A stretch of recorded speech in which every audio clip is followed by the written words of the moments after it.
Yeah, it's definitely an experimental phase right now in liquid staking, but it's gaining traction in Cosmos. And I also saw like on Crescent, there's a couple of interesting pools. So first of all, you mentioned staking APR is currently 19.3%, and then you could throw that into a pool. There's different BCRE pools.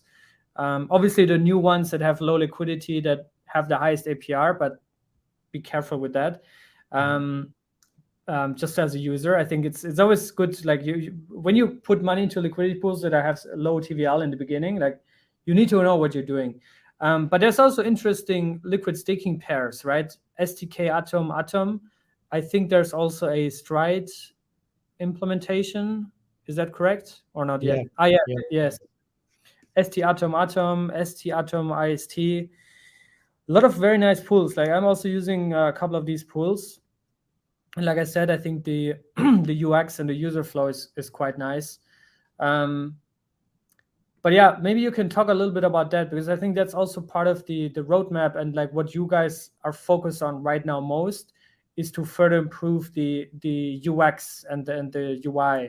So maybe talk a little bit about that and how it also maybe differentiates to any other DEX in Sure, Cosmos. sure, sure. So yeah, as I said before, our biggest philosophy is becoming public goods for the Cosmos ecosystem. And as an infrastructure provided for Cosmos, we believe that diversity of innovation is crucial for the ecosystem to grow further. So we believe that like most option possible provided on Crescent is the biggest utility for users to be provided. So we believe that like several stable coins or several liquid staking products, we hope to provide every option for the users to experience different products so that they can fairly compete each other to be chosen by users. So that's why we have like as many kind of new tokens as possible, especially for these kind of tokens for liquid staking. So also another part is that we have ranged liquidity, which is like I think it's almost like unique in Cosmos ecosystem.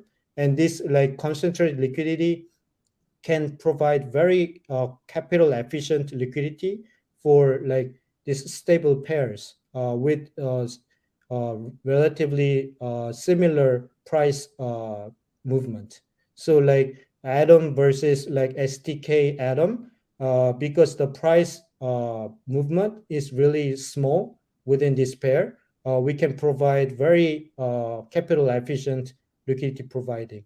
So that's why we are very good at this, and we are the center of market providing this like connected liquidity with different options.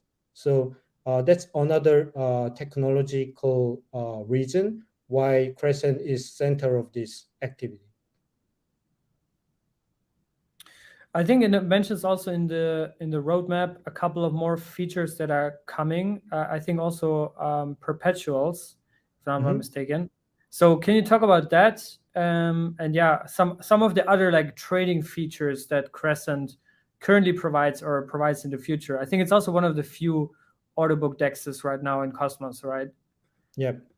Yes, so the biggest discussion we had for the 2023 roadmap is perpetual futures. So we believe that GMX kind of innovation in Ethereum has proven the utility and user attraction for the ecosystem. And we found out that even though there are like DYDX or injective, there's no AMM based future market like GMX. So we believe that we have a responsibility to bring this to Cosmos for the maximized utility, and also for users to participate with this like liquidity providing for perpetual futures to provide better rewards earning opportunity for users to be participating within this market growth. So we believe that this is really necessary for Cosmos ecosystem. So that's why like half of our development resource will be invested within this, so that we can launch this like end of summer this year, probably like early autumn. So we are actively like designing and developing this feature right now. Yeah.